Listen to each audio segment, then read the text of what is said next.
இன்னொரு திமுக எம்எல்ஏ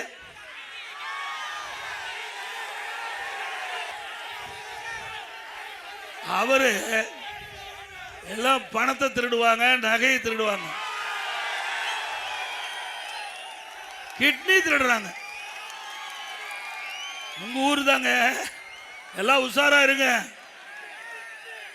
வறுமையின் காரணம் ஸ்டாலின் சொல்றார், திராவிட முன்னேற்ற கழக ஆட்சியில தேளாரும் தேனாரும் பாலாரும் ஓடுது, மக்கள் மகிழ்ச்சியோடு இருக்கிறாங்க, வறுமை என்ற சொல்லே இல்லை என்று.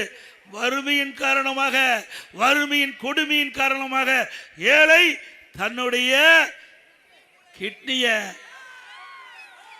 அவர்கள் பணத்தாசை காட்டி வறுமையை பயன்படுத்தி முறைகேடா கிட்னிய எடுத்திருக்கிறாங்க.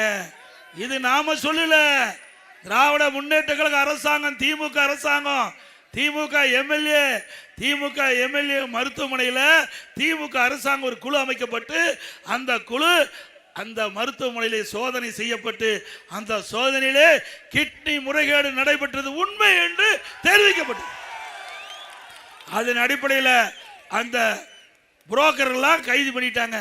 ஆனா மருத்துவமனையுடைய உரிமையாளர் கைது பண்ணாங்களா? அண்ணா திமுக ஆட்சிக்கு வந்தவுடன் இதை முறையாக விசாரிக்கப்படும், சட்ட நீதியாக விசாரிக்கப்படும். இதில் தவறு நடக்கும் பட்சத்தில் எவ்வளவு பெரிய ஆளா இருந்தாலும் அவர் மீது உரிய நடவடிக்கை எடுக்கப்படும்.